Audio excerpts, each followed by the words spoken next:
Gentlemen, you grind in the gym. You build your empire. You study the maps of power, thinking that you see the battlefield clearly.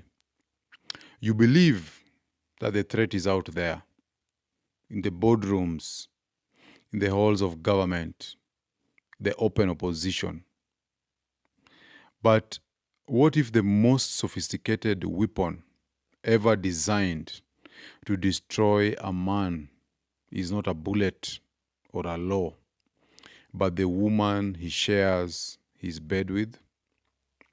What if the ultimate attack doesn't break down your door?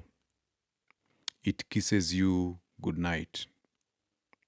This isn't a new strategy, gentlemen. It is actually quite ancient.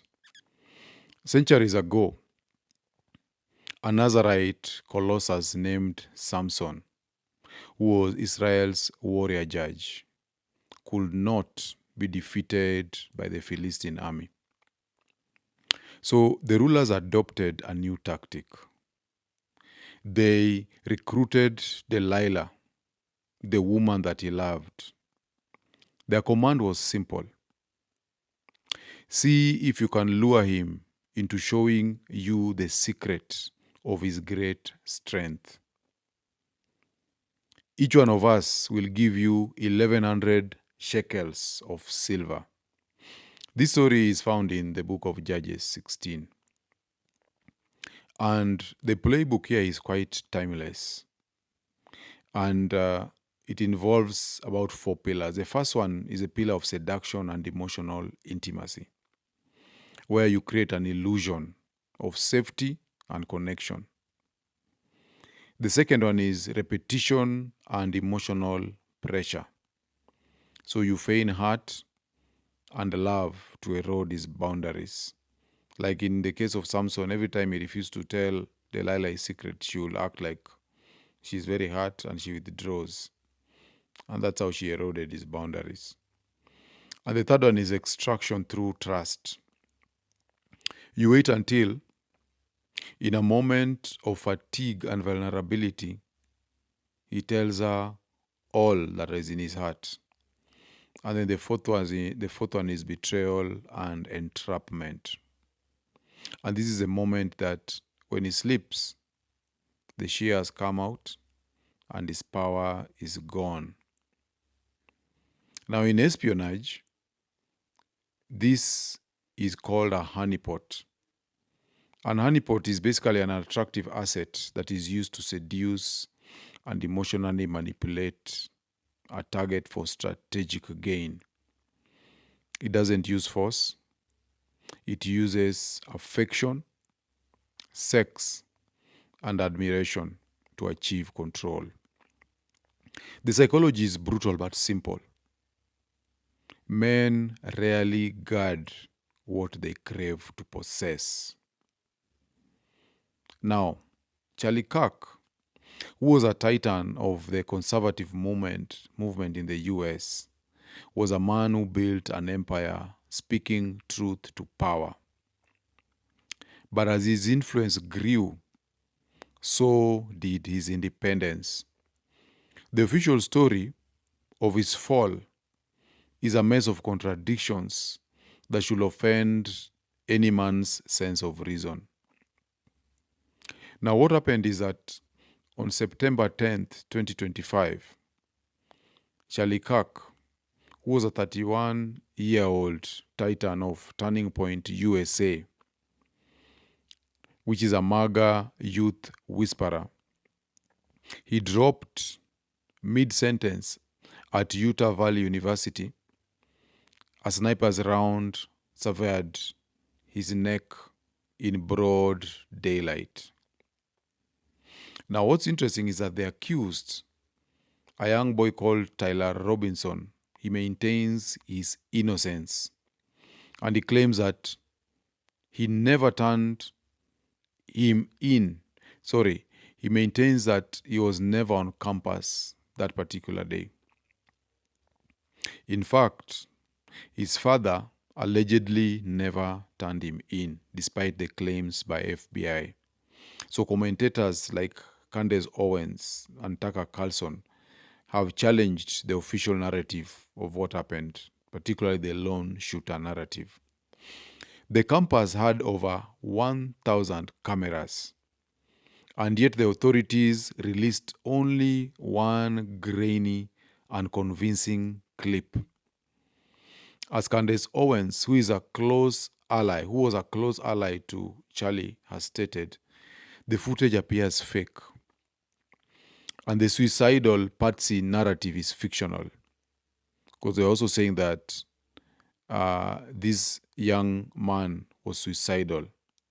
The FBI actually, in recent days, they are also now chasing the so-called conspiracy theories about the shoot angle, AI-generated images, the Discord chats, admitting that the lone shooter theory or story, it doesn't hold. So was Tyler a lone shooter? Why were the cameras removed immediately, and why were unquestionable self-incriminating chats between Tyler and his roommate shared? And many people questioned they were not using Gen Z language, although those two guys were Gen Zs. And we must ask ourselves, who will stand to gain from Charlie's death? And as we ask these questions, we have to remember that recently Candace has also shared Google searches that indicate that on the weeks leading to Charlie's shooting, there were assets that were making Google searches about him, about locations, including the location where the gun was found, about people in Turning Point, USA, from Israel. These searches were generated from Israel. And towards the time of the shooting, they disappeared, and now similar searches were appearing in the US. So several questions pile up, and they point to a narrative that has been carefully constructed, not truthfully uncovered. And there are several conspiracy theories abound. Okay? Several, I cannot list all of them, but I'm going to investigate one of them in this particular video. And this is the Honeypot Hypothesis, where Charlie Kirk's wife, Erika Kirk, is examined as a modern Delilah. So, gentlemen, let's apply situational awareness to the woman that was closest to Charlie Kirk. Let us explore the possibility that Erika wasn't his anchor, but his undoing, as some have suggested. This is a theory that is trying to account for the events around his funeral and even from the time they met. So take it with a grain of salt. I'm not claiming that this is what happened.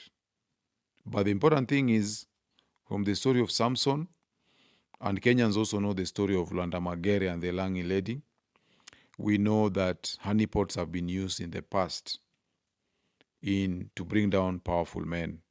And in stories of espionage, it happens many times. So first we look at the insertion. First is the insertion.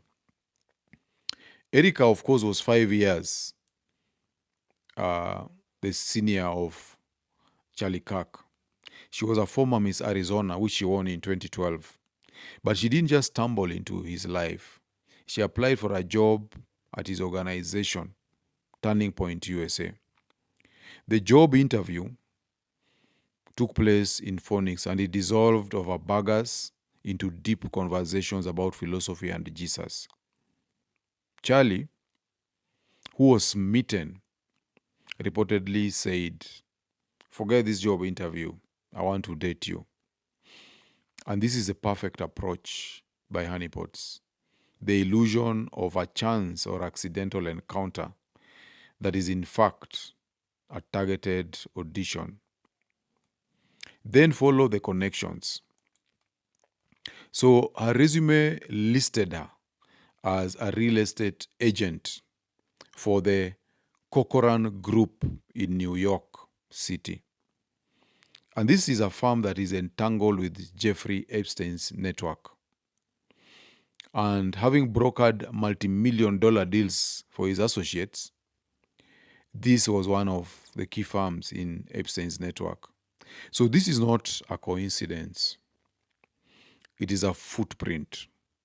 Because Epstein's entire operation was a Mossad adjacent honeypot scheme. You know all the celebrities that have been involved, including the royal family. So his whole shtick was using sex as leverage, using beauty as a blade for blackmail and intelligence.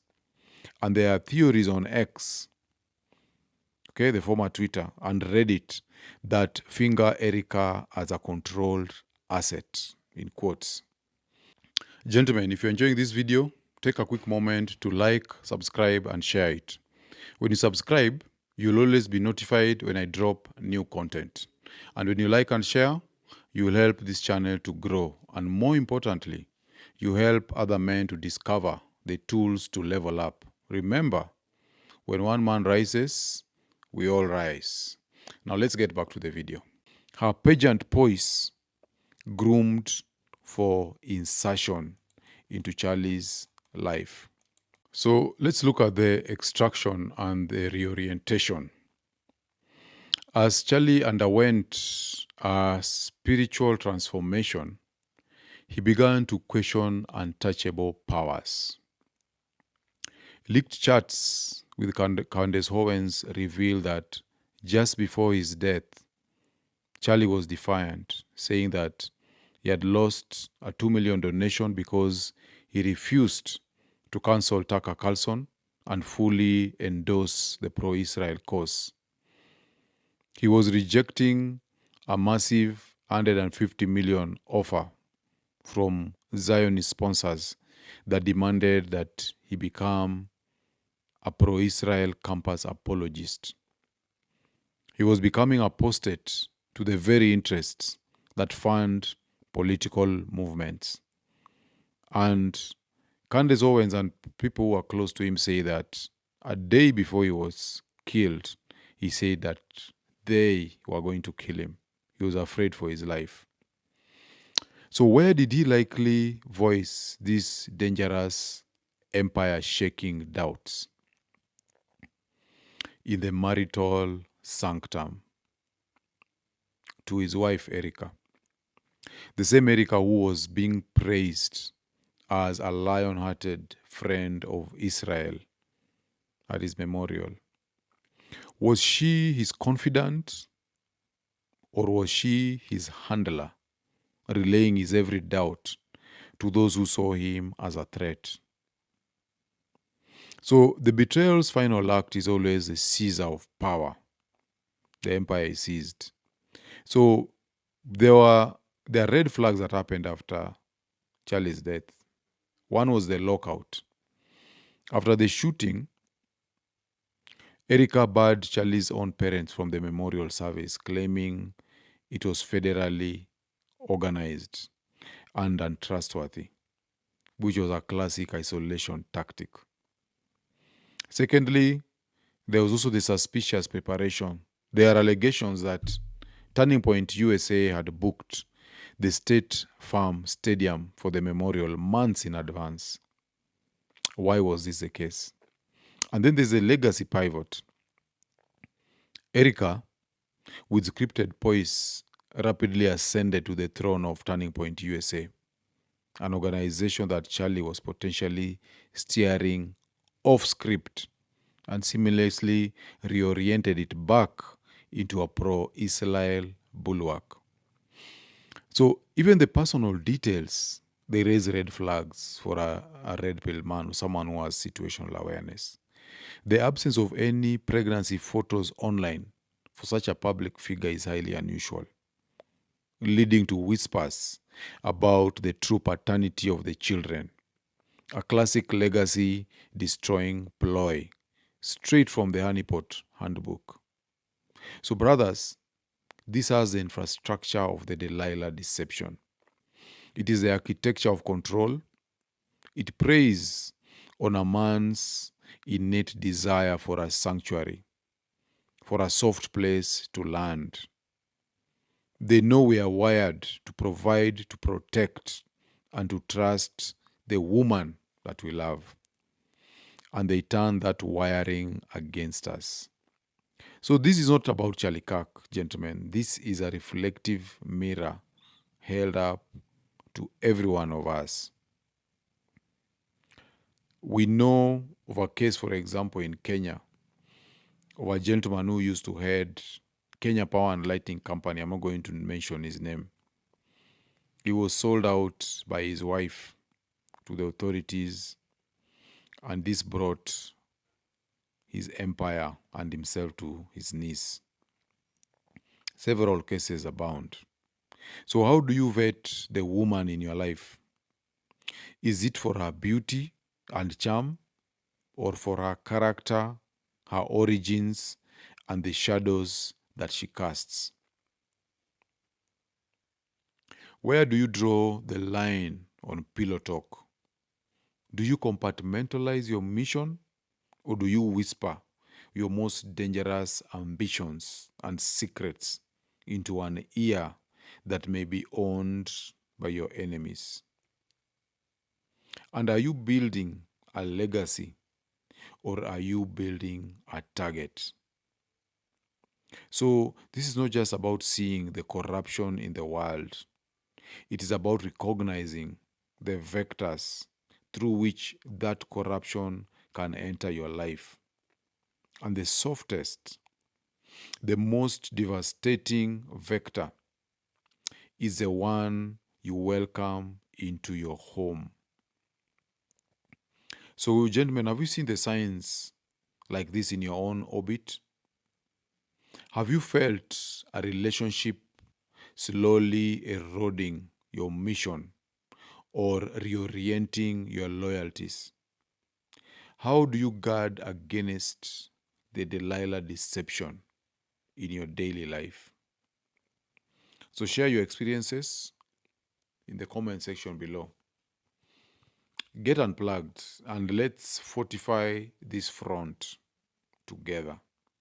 Because the war for your soul isn't always loud. Sometimes it's a whisper. So I'll see you guys on the next one.